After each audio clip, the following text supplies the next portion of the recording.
That's okay. It's okay? Yeah, Okay. thank you.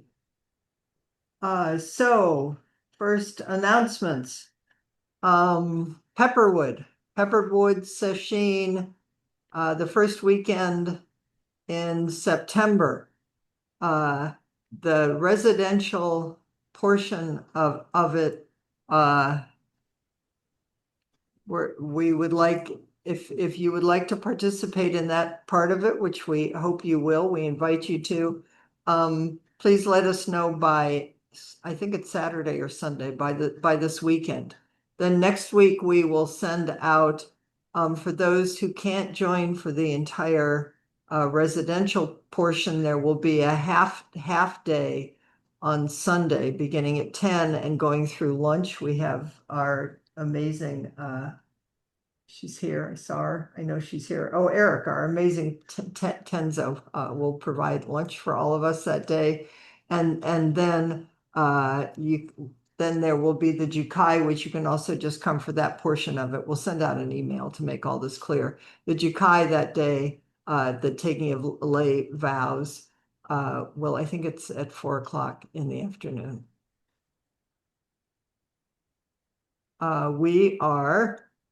We have been focused on bodhisattvas who know that their life is all life.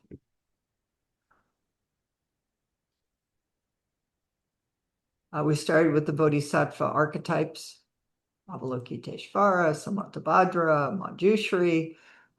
We've been now coming more down to earth, so to speak, with Shantideva and Vimalakirti and others of historical bodhisattva practice, embodied practice. And this week we are focusing on the earth as bodhisattva. Next week we will focus on sanctuary and the sanctuary movement, with Debbie and Ellen and Beth accompanying her sanctuary movement, providing sanctuary for immigrants. And then I'm going to be away next week. I'll be back the following week, and we're going to start doing Zen Mind Beginner's Mind. So that will be fun to jump right into Bodhisattva Suzuki Roshi, who's the founder of our lineage. And in a minute, I'm going to have, Rachel gave a beautiful talk on Tuesday about Earth as Bodhisattva. I'd encourage you, it'll be on the website. Gretchen's going to give a talk in a minute, but I wanted to do what I did last Tuesday too, because I kind of can't help myself. I came to Zen Center in the 70s and lived there for about a decade because I wanted to practice, but mostly I wanted to practice in the garden. So the Zendo was my practice place, but the garden was also my Zendo. And during that time, Mayumi Oda would come every morning while we were all down. Back then, the garden and the Zendo weren't separated. It's kind of a classic thing in a monastery that there are these little semi-wars that happen between territories. What a surprise. Is who's in charge here, the Zendo or the crops need to be harvested? It's just we just do it wherever we go. But so now it's been separated and everybody's much happier. But back then it all tried to coexist. And so we would sit really early in the morning and then we'd go down and we'd harvest and we'd plant in the morning. Which is when you do those kinds of things. And Mayumi Oda she'd sit with us, but then she'd bring her easel. Mayumi is a beautiful artist who has rendered the Buddhas and the Bodhisattvas into female form, and she would paint in the garden with us. And I wanted to read you something from her, and then I'll pass it to you. First, I'll show you on screen. This is Green Tara. Mayumi Oda's paintings are just full of garden. They're full of earth. Mayumi Oda's a good friend. I love Mayumi. Here, this is artist's notes. This is from the Lotus Sutra, which Rachel mentioned on Tuesday. Tranquil is this realm of mind, eyes filled with heavenly beings, parks and many places with every kind of gem adorned, precious trees full of blossoms and fruits where all creatures take their pleasure.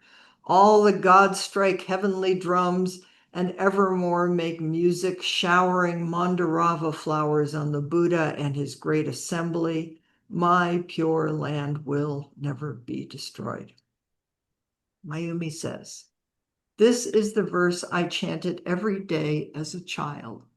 I used to say the Lord's Prayer it's just completely different. This is Mayumi grew up in Japan.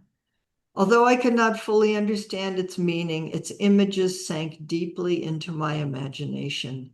This was the world I wanted to live in. The first time I saw a Green Gulch farm from Highway 1 nestled in the bosom of the gentle sloping hills, it reminded me of the traditional Chinese paintings of paradise.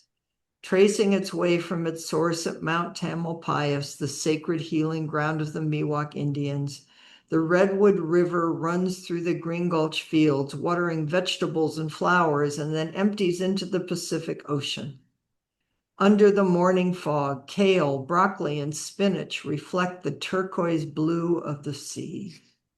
Dewdrops on their leaves look as if a crystal rosary had been scattered over them. Cauliflower looks like white coral. I love to sketch lettuce and purple cabbage spreading their leaves open like the mandala of the Buddha fields, revealing the mystery of creation. Even when I feel sad and tired, the unfolding shape of these vegetables gives me energy to create. I lived in the alder grove on the edge of this fertile gulch, the image of the maternal universe. I named my house Spirit of the Valley from the poem in the Tao Te Ching. Here's the poem. Spirit of the Valley never dies. It is called the mysterious female, gateway of the creating force. Creating force. It flows continuously. Use will never drain it. Green Gulch Farm became my California Buddha field, as it did mine.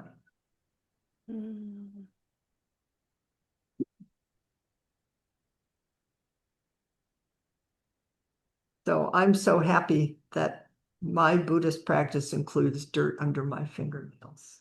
And I'm going to pass it to Gretchen, who also is deeply rooted and grounded in earth as practice. And thank you so much.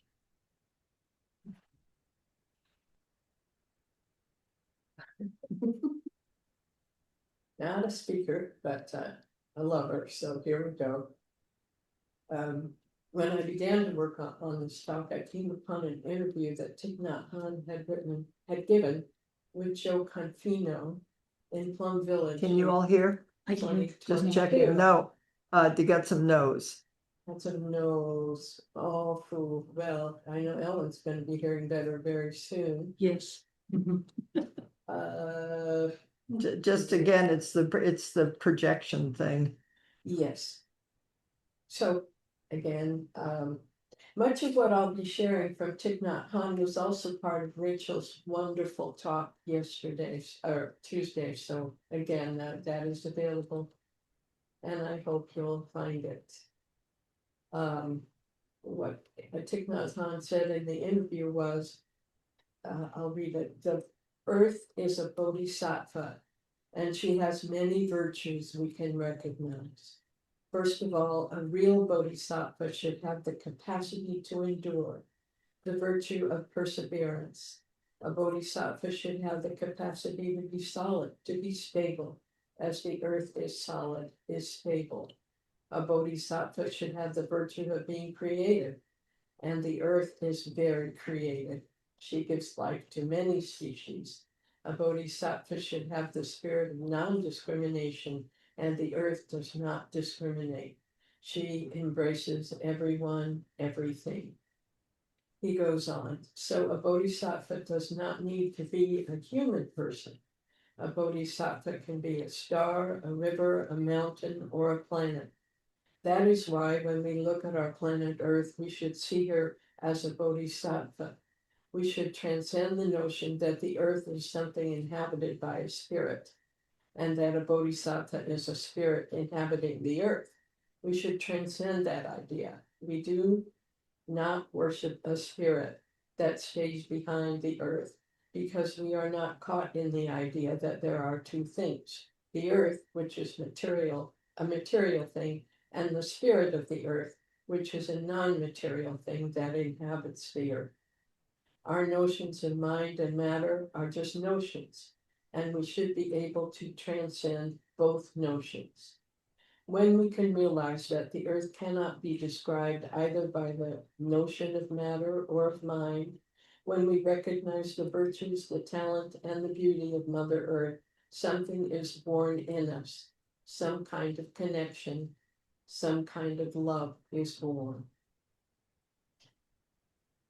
To experience this connection, he tells us to breathe in and to be aware of your body, and to look deeply into your body, and to realize that you are the earth, and your consciousness is also the consciousness of the earth. That consciousness can be liberated from wrong views. You are doing what Mother Earth expects you to do to get enlightened, to become a Buddha, and to help other living beings, not only on Earth, but on other planets. So we should not think of the environment as something apart from ourselves. Go home to your body, see it as a wonder, and touch Earth within.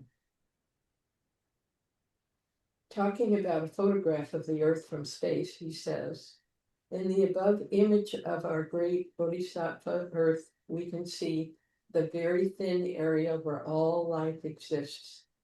Each of us is a tiny speck somewhere in that thin blue haze. Our Earth is a sentient being, and we are all cells in her body.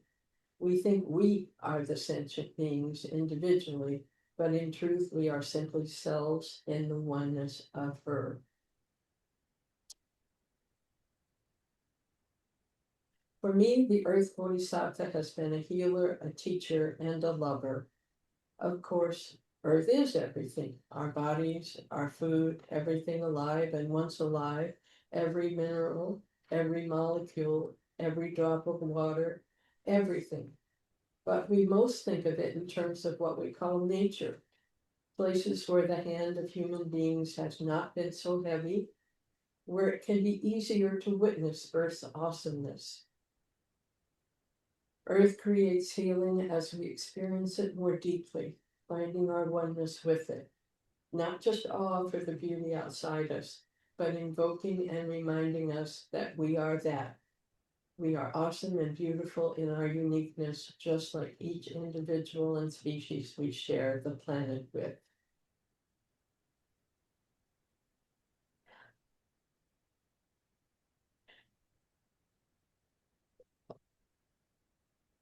We experience ourselves as separate until or unless we are able to realize the truth. And Earth Bodhisattva as nature can open the door for us if we let it. We think we are the top of the line of life, everything else less evolved, primitive, without the precious consciousness we claim as our own, separate to each human individual.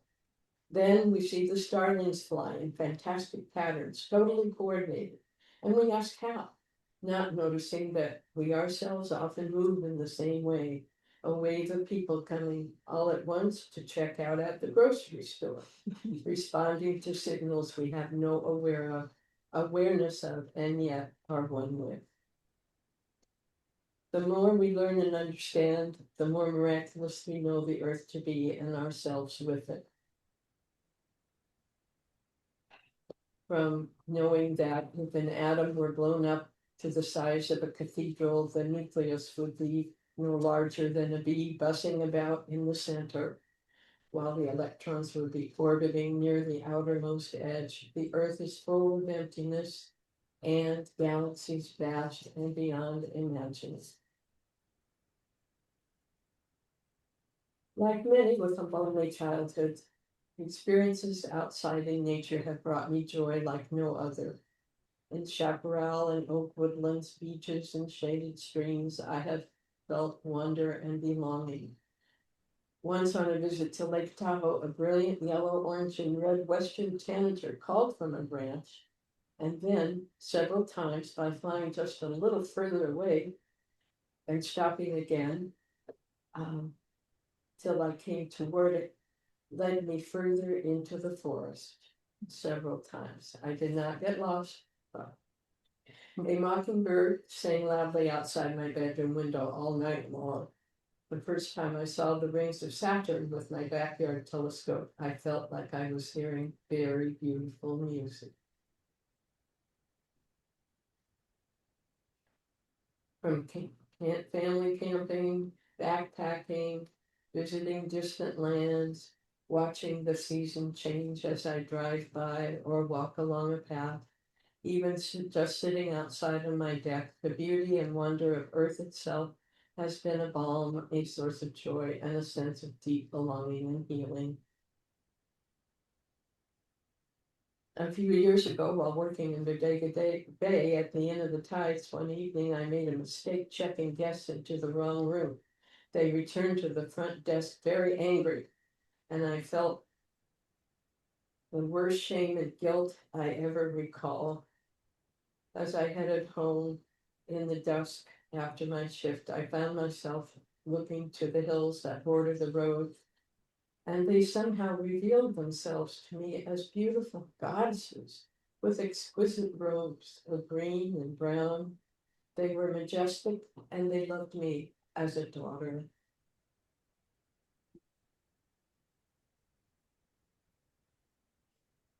So, with every nature trail, thank you, I was gonna cry.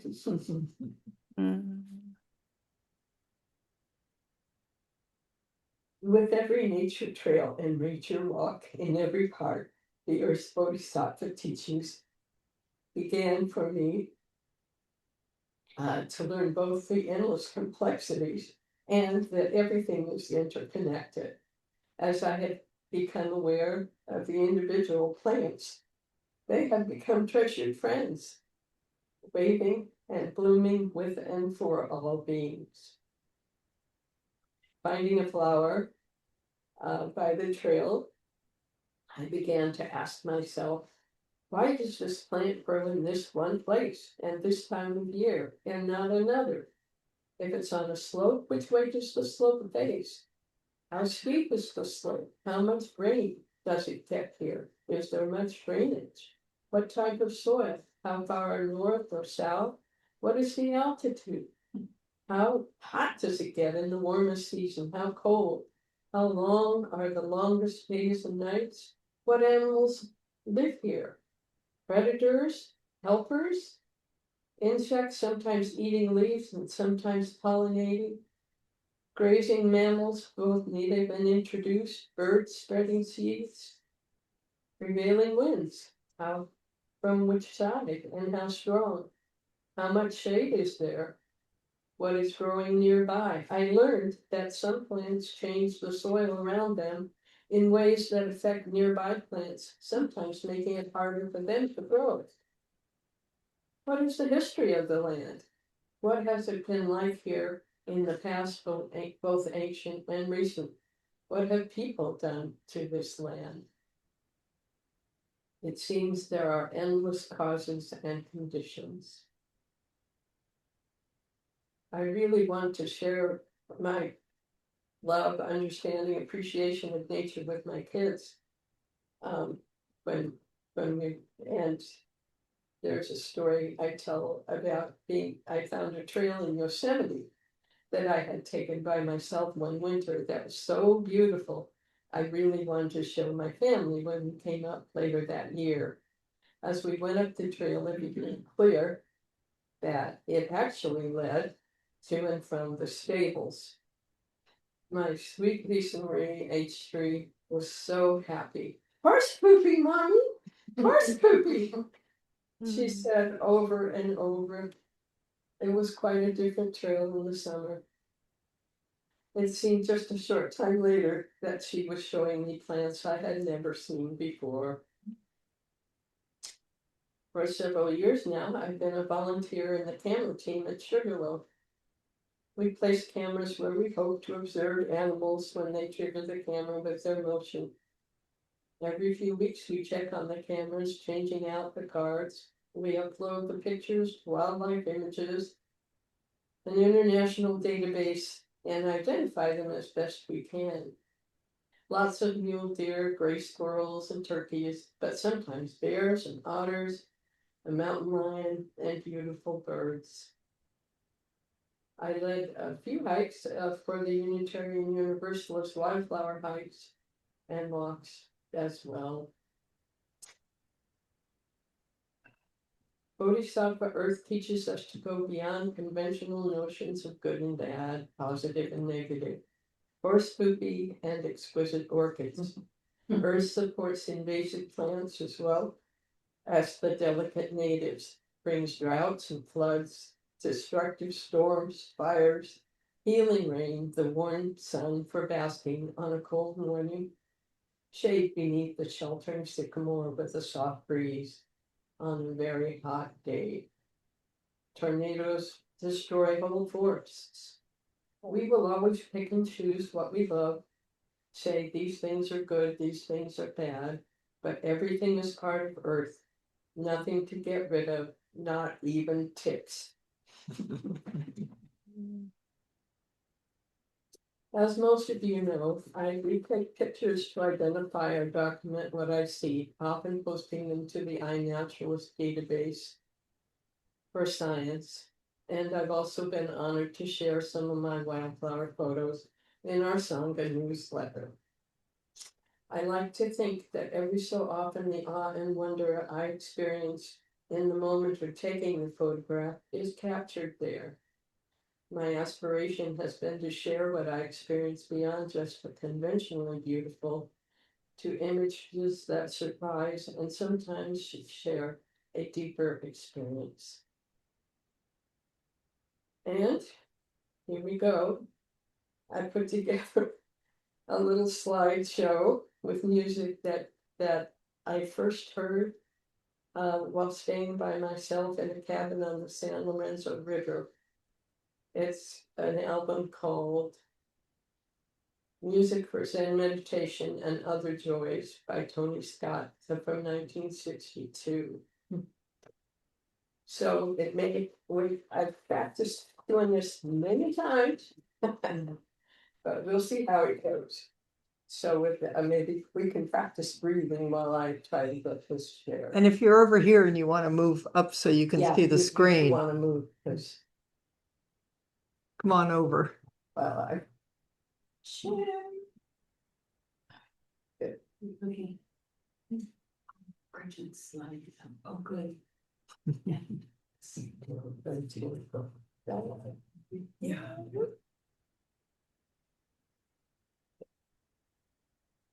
Two. One.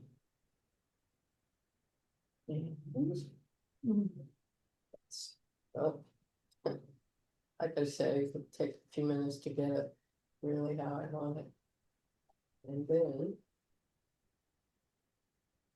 the music.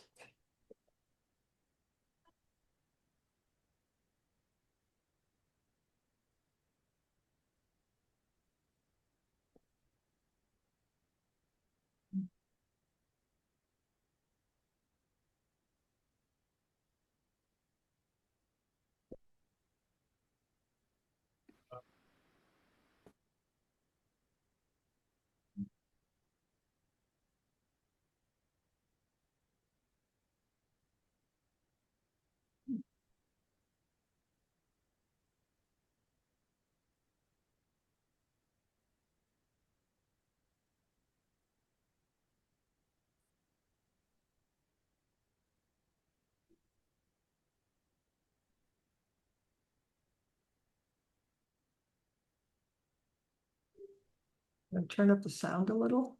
Sure can. Yeah. Um,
Okay, that's enough of that.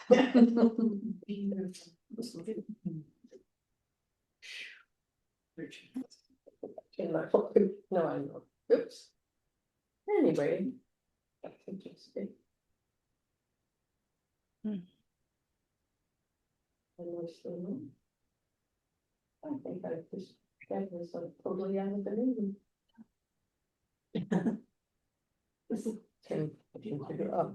Anyway, be that as it may, we can talk about our own favorite experiences. I'm sure everyone has them of being out in nature.